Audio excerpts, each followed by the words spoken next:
निषाद जी भगवान के चरणों में दंडवत करते हैं। प्रातः काल भया, प्रातः क्रिया से निवृत्त होने के बाद प्रभु ने निषाद राजगुह से बरगद के वृक्ष के दूध को मंगवाया। बरगद के वृक्ष का जो दूध होता है ना, उनकी तनाओं से उस दूध को मंगवाया और उसको अपने केश में लगाकर, और प्रभु ने लक्ष्मण जी के साथ सिर पे जटाओं का मुकुट बना लिया। 14 वर्ष वन में रहना है ना, तो इसको व्यवस्थित किया।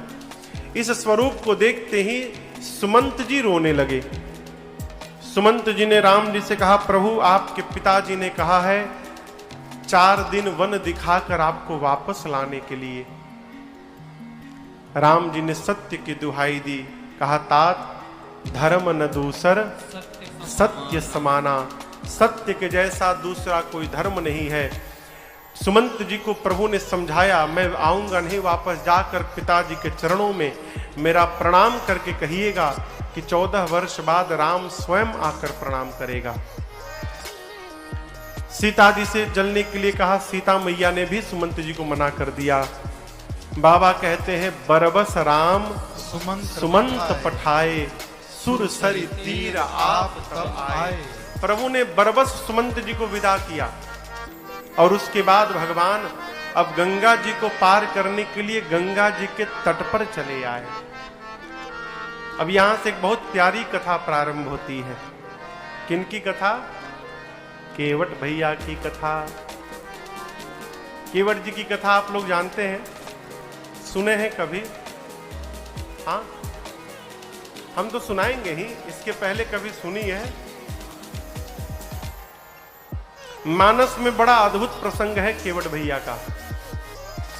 आपसे कहूं, पिछली रात्रि जब निषाद जी ने सबको पहरे में लगाया था, तो ये केवट जी वहीं पहरा दे रहे थे जहां लक्ष्मण जी और निषाद जी बात कर रहे थे। और केवट जी ने पूरी बात सुन रखी थी। क्या? कि राम जी जीव नहीं है, ब्रह्म है। राम जी के चरणों में प्रेम करना ही असली परमार्थ है। जैसे ये बात केवट जी सुने, सवेरे सवेरे संत कहते हैं दौड़ कर गए निषाद राजगुह के पास, जाकर कहे, प्रभु एक वरदान आपसे लेने आया हूं। निषाद जी बोले, मांगो। केवट जी बोले कि मैं चाहता हूं राम जी मेरी नाव में बैठकर उस पार जाएं, तो आप पूरे नगर में डुगडुगी बजाइए कि आज गंगा के तट पर मुझे छोड़कर दूसरा कोई नाविक न खड़ा रहे। निषाद जी बोले, इसमें कौन सी बात, बजवा देता हूं। पूरे नगर में डुगडुगी बज गई कि गंगा किनारे कोई नाविक नहीं जाएगा आज केवट जी राम जी को पार करेंगे।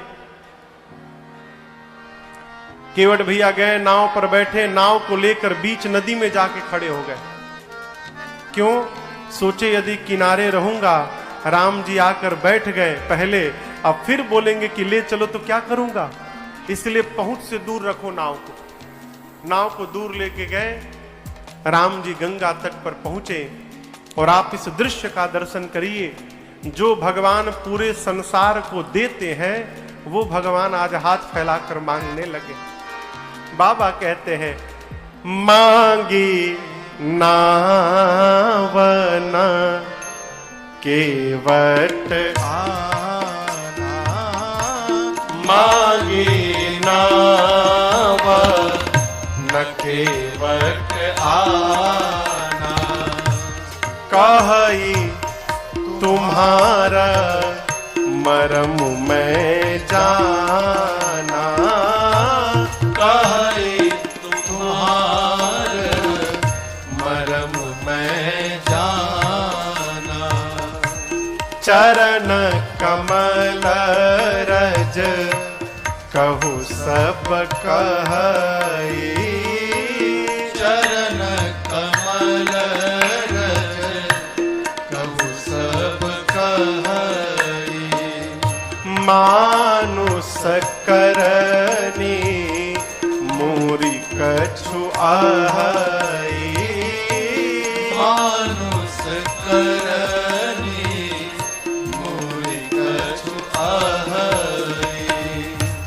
छुअत शिला भई नारी सुहाई, छुअत शिला लीला भई नारी सुहाई। आप कहिए पाहन तेना काठ कठिनाई, पावन तेना काठ कठिनाई। तरनी मुनि घरनी होई जाई, तरनी मुनि घरनी होई जाई। प्रभु बाट परई मोरी नाव उड़ाई, बाट परई मोरी नाव उड़ाई। कसम से एहि प्रतिपालऊं सब परिवार, एहि प्रतिपालऊं सब परिवार। नहीं जानऊं कछु और कबारो, नहीं जानऊं कछु और कबारो। जो प्रभु पार अवश्य का चाहूं, जो प्रभु पार अवश्य का चाहूं। मोहि पद पदुम पखारन कहु, मोहि पद पदुम पखारन कहु। मोहि पद पदुम पखारन कहु। केवट जी से भगवान ने केवल इतना कहा कि केवट जी नाव ले आइए। केवट जी बोले नहीं लाऊंगा। आप मना कर देंगे भगवान को? लेकिन 2 दिन पहले आपसे निवेदन किया मैंने, केवट जी इसलिए मना कर रहे हैं कि केवट जी को भगवान से कुछ लेना ही नहीं है। भय वहां रहता है मन में जहां कुछ सामने वाले से चाह की कल्पना होती है। यदि मैं इनकी बात नहीं मानूंगा तो मेरा काम कैसे होगा, इसलिए आदमी डरता है।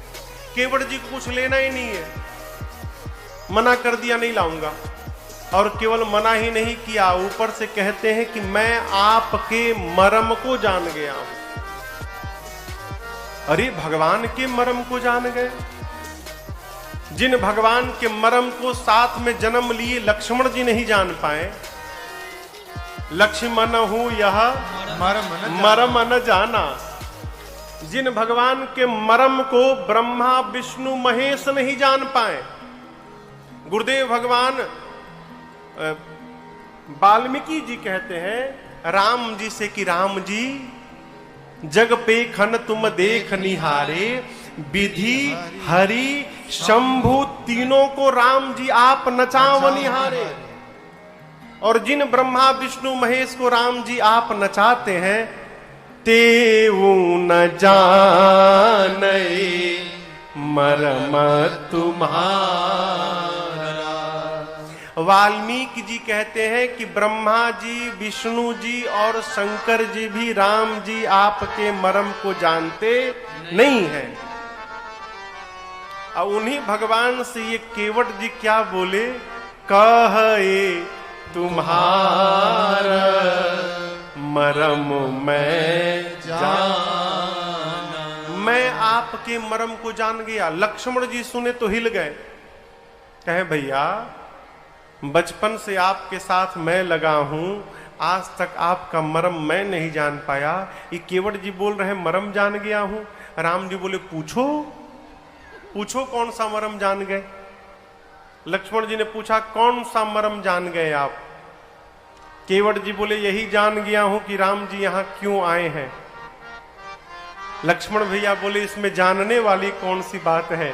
गंगा के किनारे खड़े हैं, नाव मांग रहे हैं, तो सीधी सीधी सी बात है, राम जी गंगा जी को पार करना चाहते हैं, इसमें कौन सी जानने वाली बात है? केवट जी बोले वही तो बात है, जो आप नहीं जान पाए वो मैं जान गया हूं। लक्ष्मण जी बोले भाई साहब तनी मुझे भी जन्मा दीजिए, आप क्या जान गए हैं। केवट जी बोले राम जी गंगा पार करने नहीं आए हैं, ये वही राम जी हैं जिन्होंने 3 पग के भीतर 3 लोक 14 भुवन नाप दिया था। बलि को बांधने के लिए भगवान त्रिविक्रम रूप धारण किए, बलि से वामन भगवान ने 3 पग भूमि मांगी। कथा जानते हैं ना आप लोग, 3 पग भूमि मांगी। शुक्राचार्य मना करते रहे, देना मत, छलिया है, विष्णु है, देना मत, धोखा करने आया है। बलि ने कहा गुरुजी जीवन भर आप सिखाते रहे दान करो दान करो, आज जब मेरे से स्वयं भगवान दान मांगने आए हैं तो आप मना करते हो दान मत करो, मैं दूंगा। मेरे से अधिक सौभाग्यशाली कौन होगा, आज भगवान मेरे से मांगने आ गए, मैं अवश्य दान दूंगा। बोला दिया 3 पग भूमि। भगवान बोले ऐसे नहीं मानूंगा, संकल्प करो। तब बोले जल दीजिए, अभी संकल्प करता हूं। तो जो कमंडलू होता है ना, कमंडलू, उसमें टोटी बनी रहती है पानी निकलने के लिए, जैसे केतली में रहती है, केतली में चाय की, वैसे कमंडलू में टोटी रहती है। शुक्राचार्य जी क्या किए कि सूक्ष्म रूप बना के टोटी के मुंह में जाके बैठ गए, उसको जाम कर दिए, बंद कर दिए। क्यों? बैठ जाऊंगा तो पानी नहीं गिरेगा, अब पानी नहीं गिरेगा तो संकल्प नहीं हो पाएगा। अब बलि लगे पानी गिराने तो गिरे नहीं, तो कन्हैया भगवान बोले रुकिए रुकिए मैं साफ करता हूं, जाम हो गया है। तो एक लकड़ी का तिल्ली लिए, लेके उसके मुख में ऐसे मारा, उसी में शुक्राचार्य की एक आंख चली गई, एक आंख उनकी फूट गई उसी में। फिर जल निकला, संकल्प हुआ। संकल्प जैसे हुआ, भगवान ने 2 पग नापने के लिए स्वरूप का विस्तार किया, त्रिविक्रम रूप धारण किया, और केवल 2 डेग में 2 कदम में ही भगवान ने 3 लोक 14 भुवन नाप लिया। अब तीसरा पांव रखने के लिए कोई स्थान नहीं बचा। भगवान बोले कहां रखूं? तो बलि ने कहा प्रभु मेरे सिर पे रख दीजिए। तो तीसरा पांव भगवान ने बलि के सिर पे रखा और बलि वही पाताल में चले गए, पाताल में चले गए। भगवान ने पूछा बलि से कि मैं तुमसे प्रसन्न हो गया हूं, अब तुम मांगो, तुम्हें क्या चाहिए? बलि ने कहा प्रभु मैं यही चाहता हूं कि मैं जब भी जिस द्वार के पर देखूं उस द्वार पर आप ही मुझे खड़े दिखाई पड़ते रहे प्रभु, इसके अलावा हमें आपसे कुछ नहीं चाहिए। केवट कहते हैं ये वही हैं जिन्होंने 2 पग के भीतर 3 लोक 14 भुवन नाप दिया। वही गंगा पार करने के लिए नाव मांगेंगे? जिसने 2 पग में पूरी सृष्टि नाप दी, वो गंगा पार करने के लिए नाव मांगेगा? राम जी गंगा पार करने नहीं आए हैं, इस मर्म को मैं जान गया हूं। लक्ष्मण जी बोले भाई साहब फिर किस लिए आए हैं, मुझे भी तो बताइए। केवट जी बोले आज राम जी इस नदी और इस नाव को माध्यम बनाकर इस केवट को अपना चरणामृत पिलाना चाहते हैं, इसलिए यहां पर आए हैं। ये राम जी के आने का मर्म है, मैं इसको ठीक से जान गया। मैं लाऊंगा नहीं प्रभु। हमारे मिथिला में एक बड़े अद्भुत साधक हैं, प्रातः स्मरणीय पूज्य बांके बिहारी झा, उनका उपनाम था करील। क्या नाम था? करील। करील एक झाड़ का नाम है जिसमें कांटे निकले रहते हैं। 14 वर्ष की यात्रा में राम जी कई रात्रि उस करील नामक वृक्ष के नीचे भी विश्राम किए हैं। तो बांके बिहारी जी कहते प्रभु मैं गुलाब नहीं हूं, मैं तो करील हूं, इस अभागे ने आपको चुभन देकर कष्ट ही पहुंचाया है, मैं किसी लायक नहीं हूं प्रभु। उन्होंने अपना नाम करील रखा। बड़े अद्भुत साधक है, अब नहीं है। उनकी एक रचना है,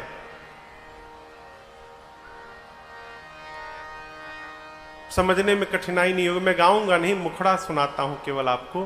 केवट जी कहते प्रभु अरे हम नाही नियरा, नियरा यानी पास में, हम नाही नियरा लाइब आपन नैया हो कि डर लागेला बड़ा डर लागेला रौरी गोड़वा के धूरिया से डर लागेला बड़ा डर लागेला।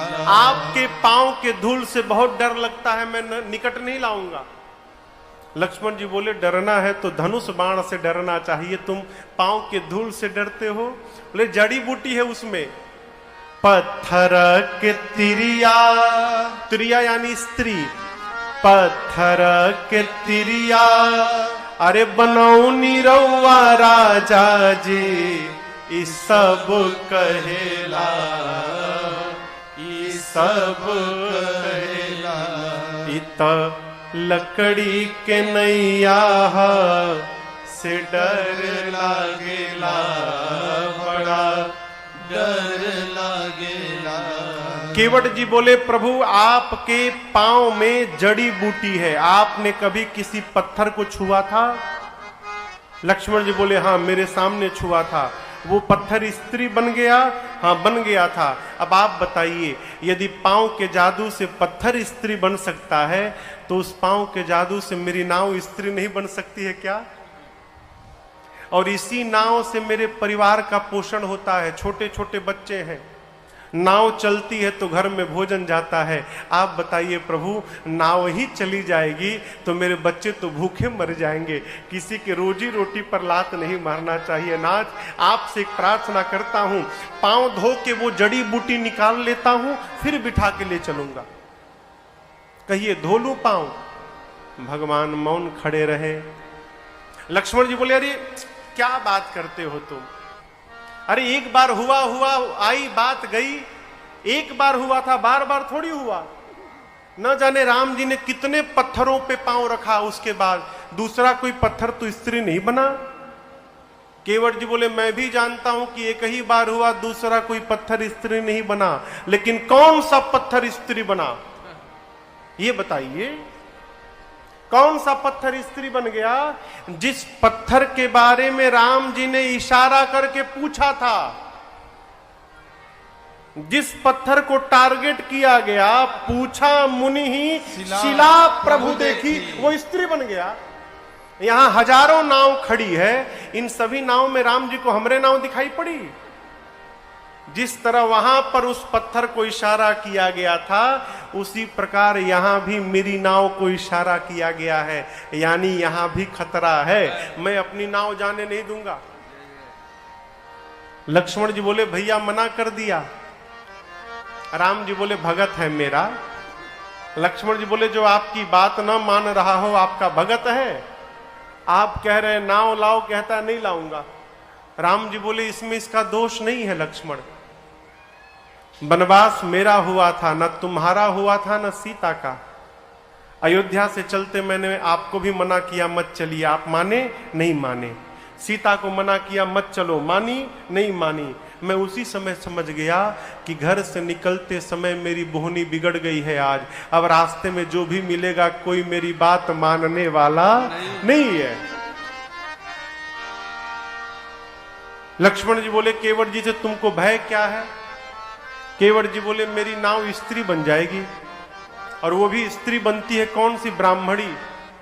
मैं जाति का मल्लाह, वो ब्राह्मण कहेगी दूर रहना पास में न ताना, मेरे लिए अलग घर बनाओ, अलग कपड़ा लाओ, अलग राशन लाओ, तुम्हारे साथ नहीं रहूंगी। एक पत्नी का तो पेट पहले से नहीं भर पा रहा हूं, दूसरी को देकर क्यों झंझट में डालना चाहते प्रभु? आप इस पांव को धुला लीजिए। केवट जी कहते प्रभु अरे बात छोटी है, सिर को हिला दीजिए। बात छोटी है, सिर को हिला दीजिए। बात छोटी है, सिर को हिला दीजिए। बात छोटी है, सिर को हिला दीजिए। पाँव अपना, पाँव अपना अपना प्रभु जी धुला लीजिए, पाँव अपना प्रभु जी धुला लीजिए। बात छोटी है सिर को हिला दीजिए।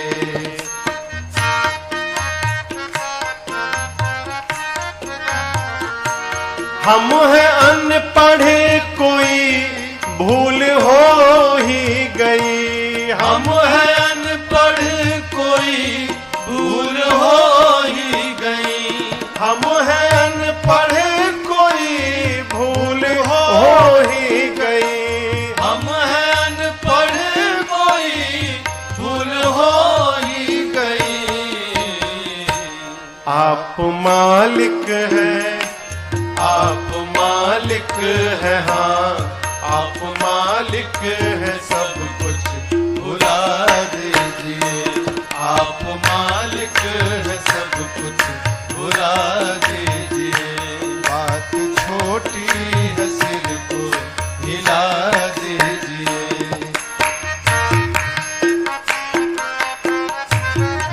लक्ष्मण जी बोले भैया ये बहुत बोलते हैं। बोले अरे आप अपना नाव लेके जाइए, आपसे पार नहीं जाना, आप जाइए यहां से, हम दूसरे को बुला लेंगे।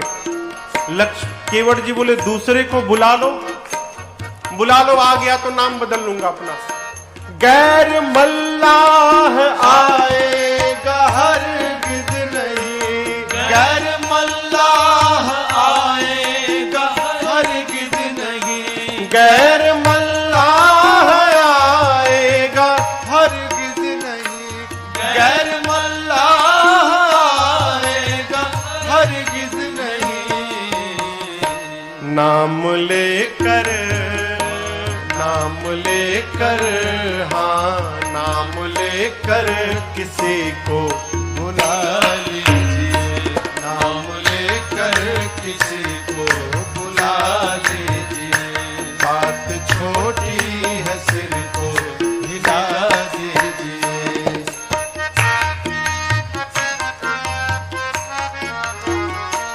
चाहत दोनों की है, देर किस बात की। चाह दोनों की है, देर किस बात की। चाह दोनों की है, देर किस बात की। चाह दोनों की है, देर किस बात की। शीघ्र ही कुछ, शीघ्र ही कुछ, हाँ शीघ्र ही कुछ ना कुछ फैसला लीजिए। शीघ्र ही कुछ न कुछ फैसला कीजिए। बात छोटी है, सिर को हिला दीजिए। बात छोटी है, सिर को हिला दीजिए। पाँव अपना प्रभु जी धुला लीजिए। पाँव अपना प्रभु जी धुला लीजिए। बात छोटी है, सिर को हिला दीजिए। केवट जी कहते हैं प्रभु पूरे परिवार को इस नाव ने ही जिलाया है, मेरे घर में भोजन तक नहीं है प्रभु। नाव चलेगी तो घर में भोजन जाएगा मेरे। आपसे मेरी प्रार्थना, पांव धुला लीजिए, फिर मैं आपको नाव पर बिठाकर उस पार ले चलता हूं। भगवान मौन खड़े रहे, कुछ नहीं बोले। केवट जी कहते हैं यदि पांव नहीं धुलाना है तो वो भी बताइए, दूसरा उपाय बताऊं। लक्ष्मण जी बोले दूसरा उपाय है? बोले है ना, क्या? पैदल पैदल।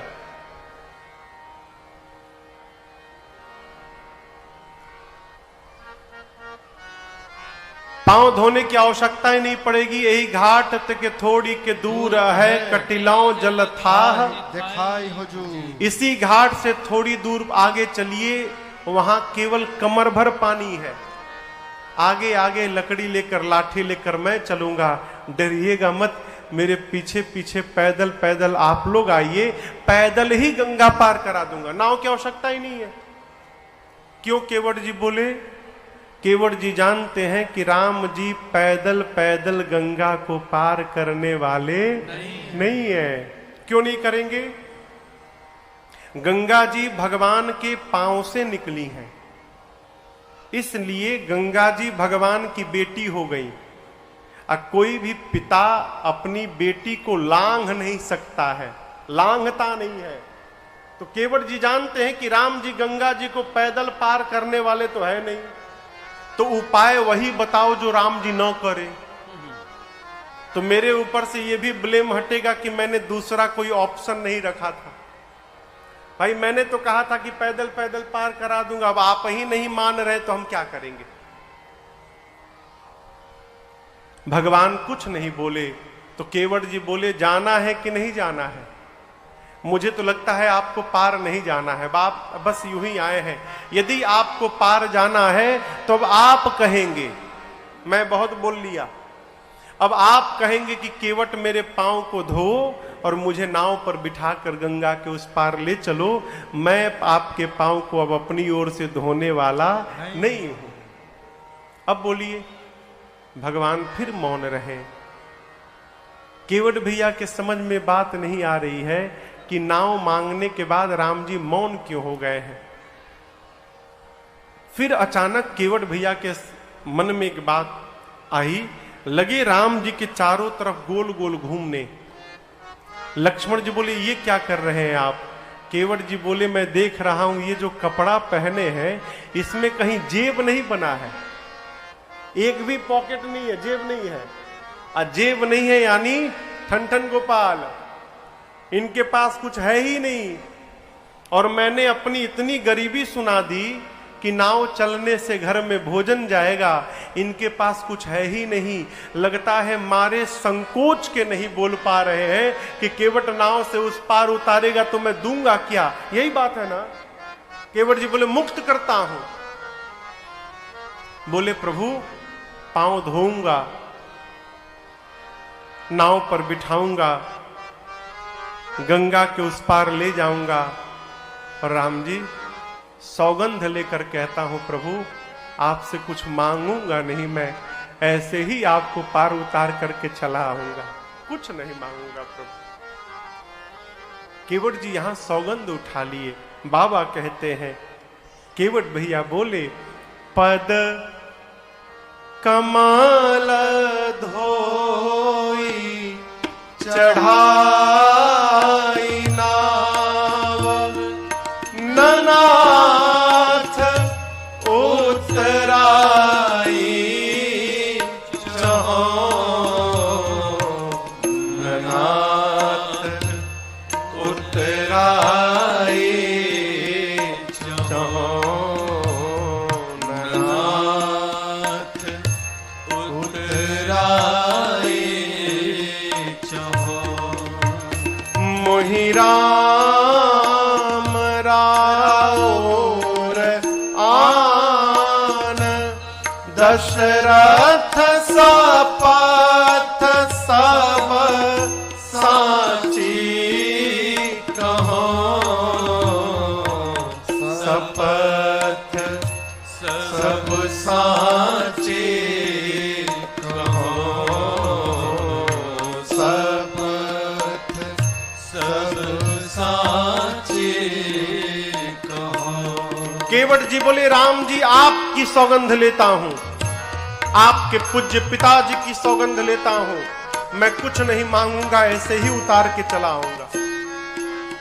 केवट भैया ने जब राम जी और महाराज दशरथ की सौगंध उठाई, लक्ष्मण जी निकाल लिए बाण, मैं इसको बाण मार दूंगा, इसने मेरे पिता की सौगंध ले ली। केवट जी बोले बहुत सुंदर है, बड़ा भाई मांग रहा है और छोटा भाई बाण निकाल के डरा रहा है, आप मार देंगे, मार दीजिए प्रभु। लक्ष्मण जी बाण निकाल के खड़े हैं। बरुतीर मारहु लखानु पै, जब लगे न पाय पखारी हाँ। बरुतीर मारहु लखानु पै, जब लगे न पाय पखारी हाँ। तब लगी न तुलसीदास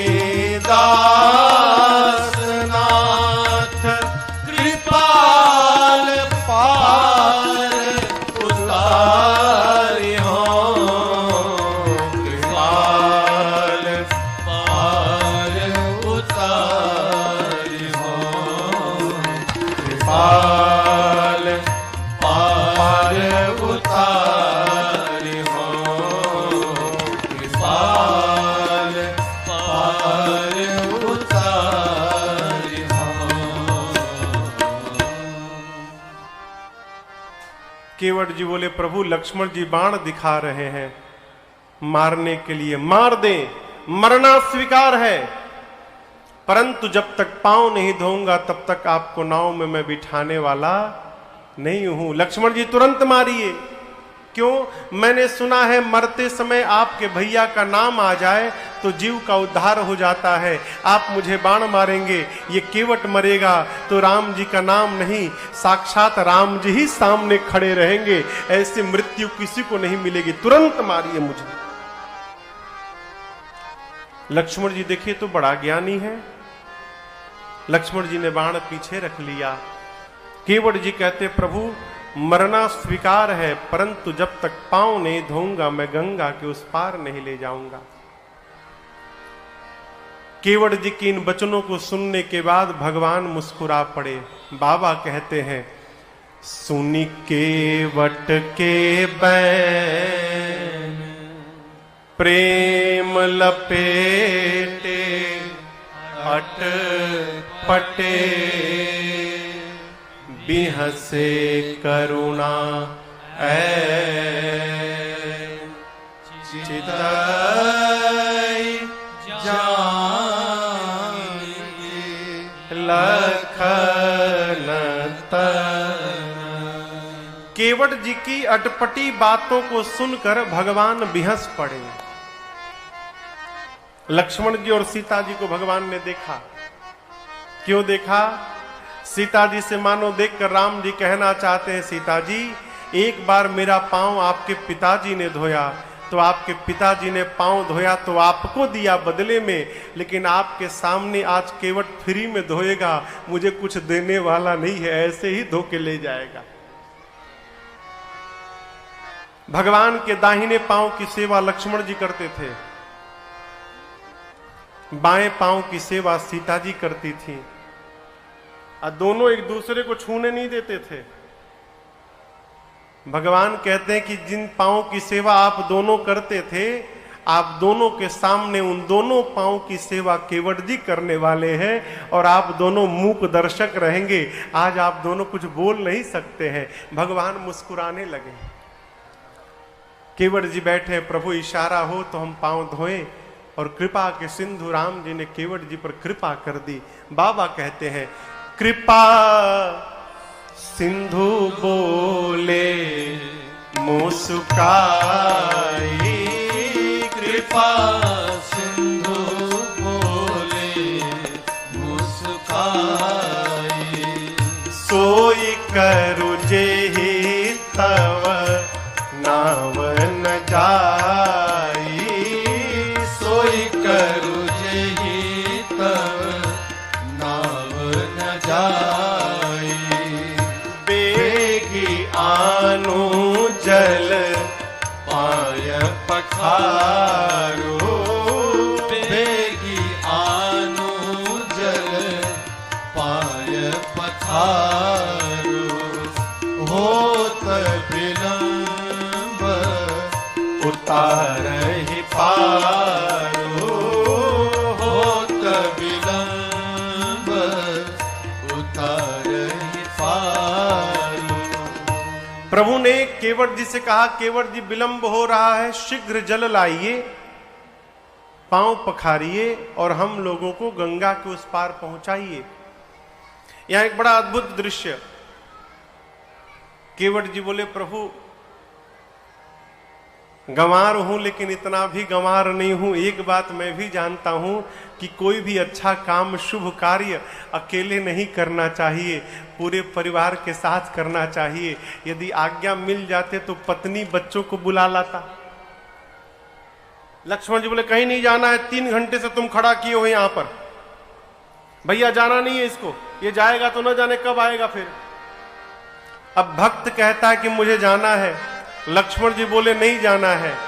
वही कल वाली बात, सखियों ने पूछा राम जी से, लक्ष्मण जी से कि आप लोगों को बुलाया गया था? लक्ष्मण जी हाँ बोले, चिट्ठी गई थी।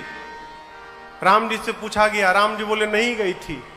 तो सखियों से राम जी बोले नहीं गई थी, और लक्ष्मण जी से बोले नहीं गई थी। सखियों से बोले नहीं गई थी, और लक्ष्मण जी से बोले नहीं गई थी।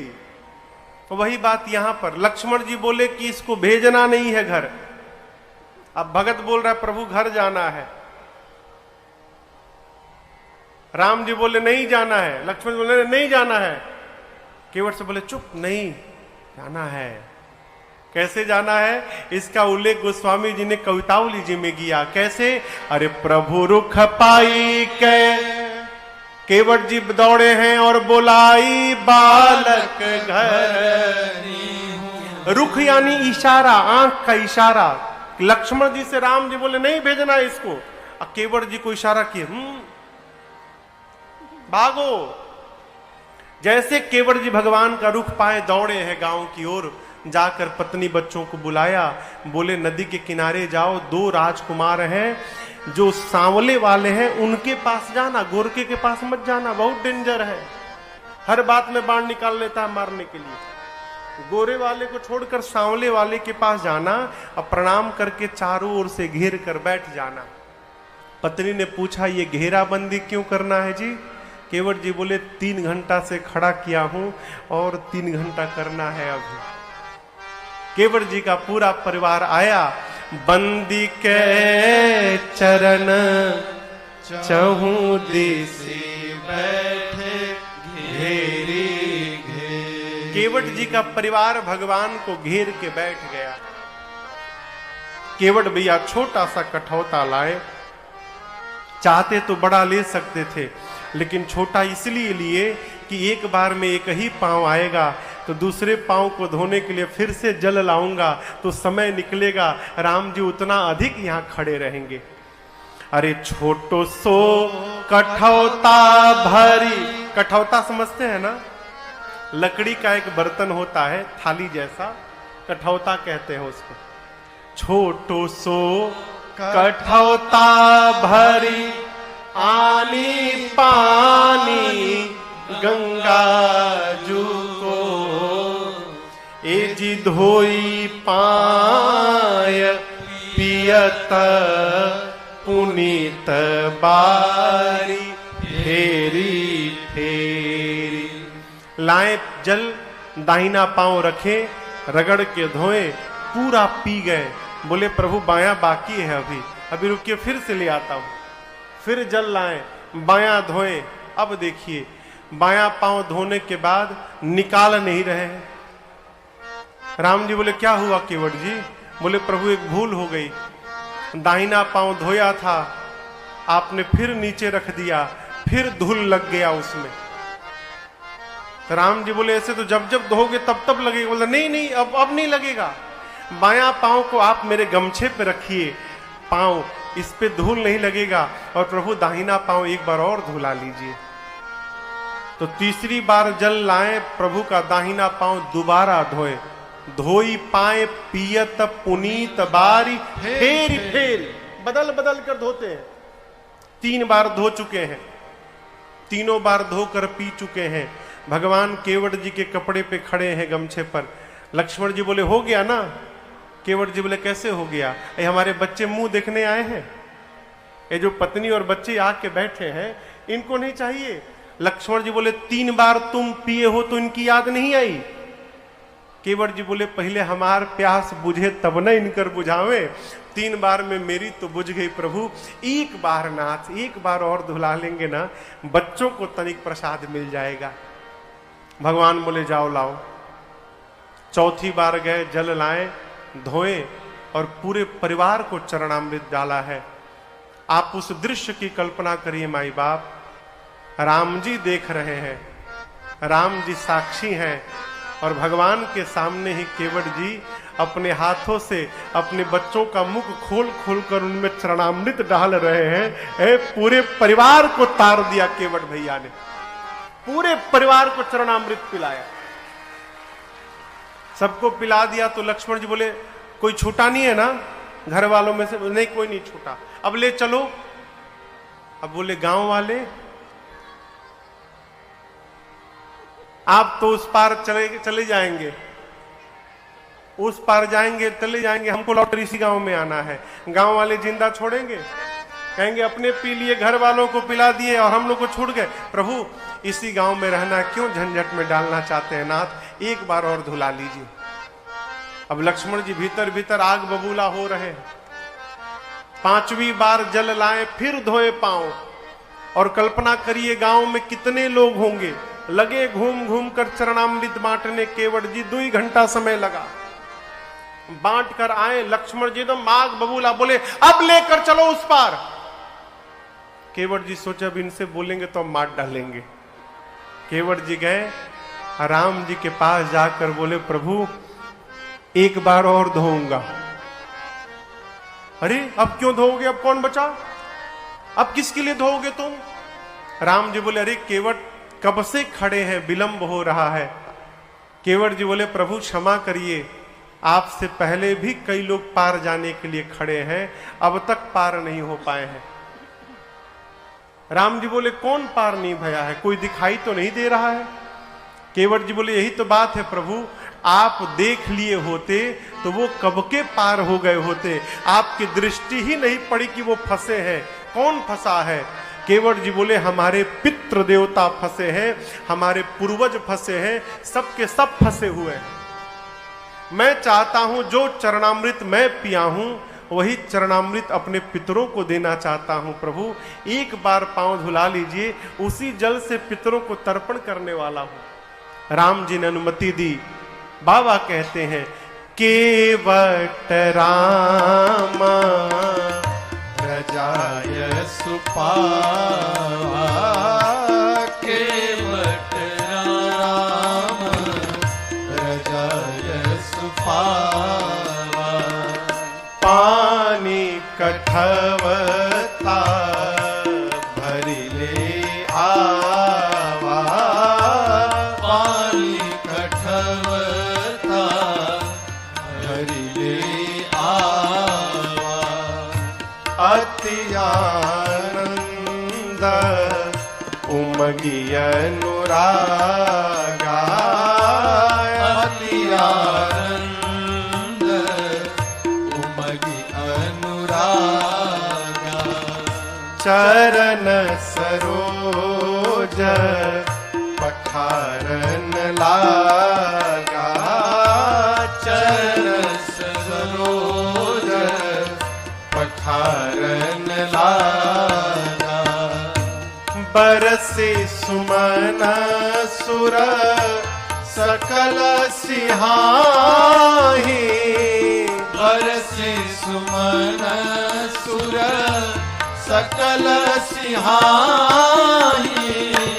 एहि सम पुण्य पुण्य को नाही, एहि सम पुण्य पुण्य को नाही, एहि सम पुण्य पुण्य को नाही।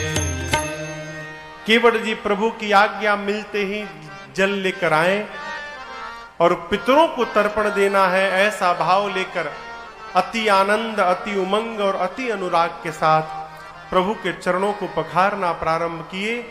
और बाबा कहते हैं राम जी को ही साक्षी बनाकर केवट जी ने उन चरणामृत से अपने पितरों को तर्पण दिया और एक ही बार में समस्त पितरों को केवट जी ने मुक्त कर दिया है।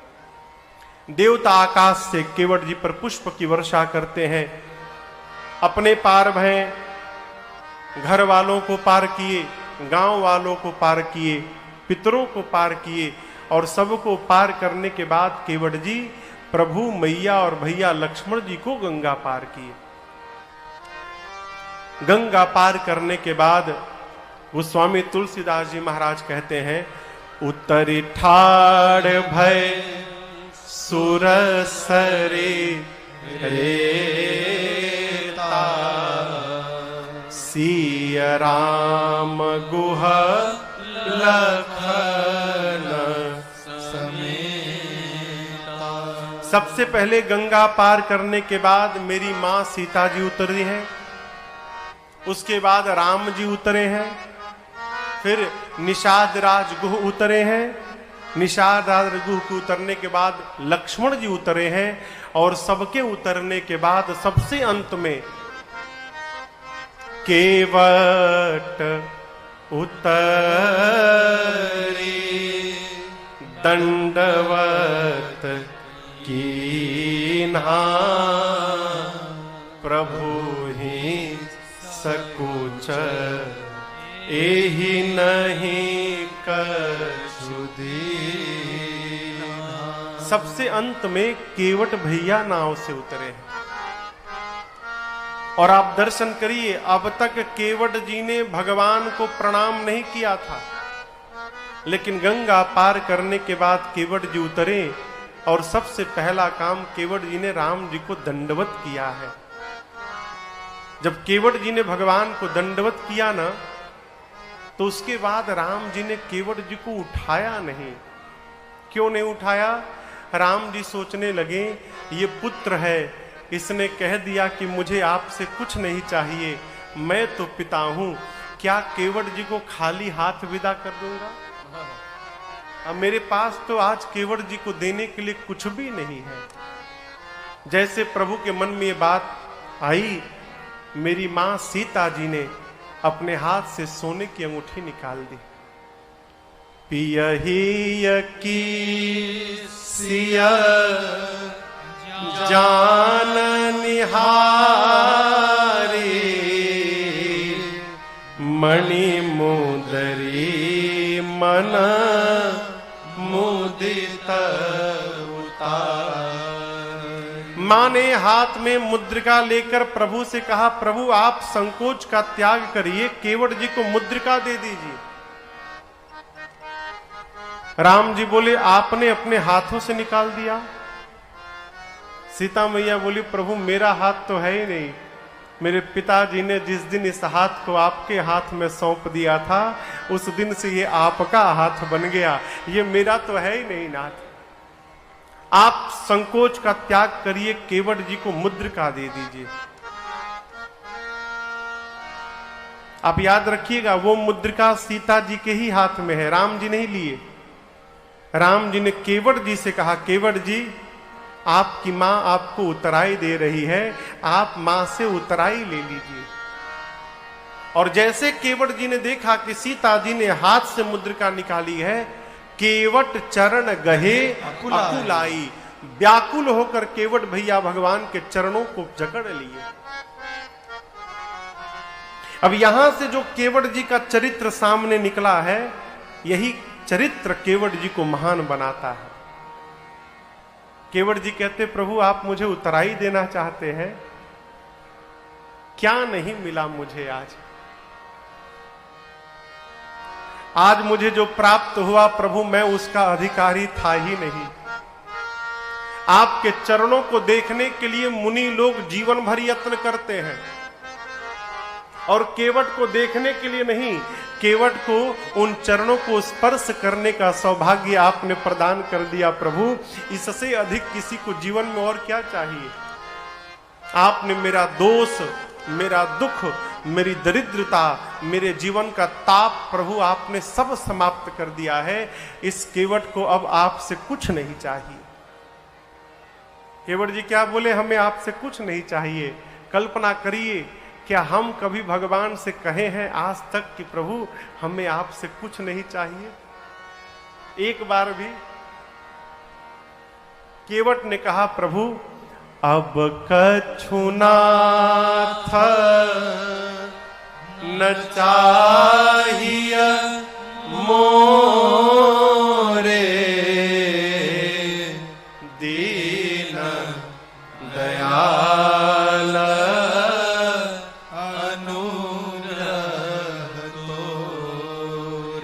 प्रभु हमें आपसे कुछ नहीं चाहिए। माई बाप सत्य मानिएगा, यदि हमारे कर्मों का अवलोकन होने लगे ना, तो जो आज हम लोगों के पास है वो कुछ भी हमारे पास बचेगा नहीं, सब छिन जाएगा। लेकिन भगवान ने दिया है, इसलिए भगवान के सामने रोना नहीं है, जब भी जाइए तो भगवान को केवल धन्यवाद दीजिए, प्रभु आपकी हमारे पर बड़ी कृपा नाथ, ऐसे ही कृपा आपकी हमारे पर बरसती रहे, कुछ नहीं चाहिए, कुछ नहीं चाहिए। केवट जी ने कहा, प्रभु 14 वर्ष के बाद जब वापस जाइएगा, फिरते समय आप जो कुछ भी दीजिएगा मैं प्रसाद बनाकर सिरोधार्य करूंगा, आज नहीं लूंगा। बहुत कहा प्रभु ने, बहुत कीन्ह प्रभु लखन सिय, नहीं कछु केवट ले, विदा कीन्ह करुणा यतन, भगति विमल बरु दे। बहुत कहने पर भी केवट जी ने कुछ नहीं लिया, तो अंत में राम जी ने अपनी विमल भक्ति देकर केवट भैया को विदा किया है। केवट जी विदा लेकर गए हैं। गंगा जी के तट पर राम जी लक्ष्मण जी के साथ भगवान शंकर का पार्थिव पूजन करते हैं। सीता जी ने यहां पर गंगा जी से एक मनौती मांगी है, मां मैं 14 वर्ष के बाद कुशलता पूर्वक लौट कर आऊंगी तो इसी तट पर आपकी पूजा करूंगी। गंगा जी ने सीता जी को आशीर्वाद दिया। निषाद राजगुरु ने प्रभु से कहा कि प्रभु मुझे साथ में चलने दीजिए, जहां तक आप चलेंगे मैं चलूंगा और आपके लिए सुंदर व्यवस्था करके मैं वापस चला आऊंगा। तो गंगा जी के तट से प्रभु, मैया, भैया लक्ष्मण और निषाद राजगुरु आगे बढ़े हैं। उस दिन एक वृक्ष के नीचे विश्राम भया और उसके अगले दिन चलकर भगवान तीर्थराज प्रयाग में भरद्वाज जी के आश्रम में रात्रि विश्राम करते हैं। भगवान भरद्वाज जी के आश्रम में तीर्थराज प्रयाग में विश्राम करते हैं। आज की कथा को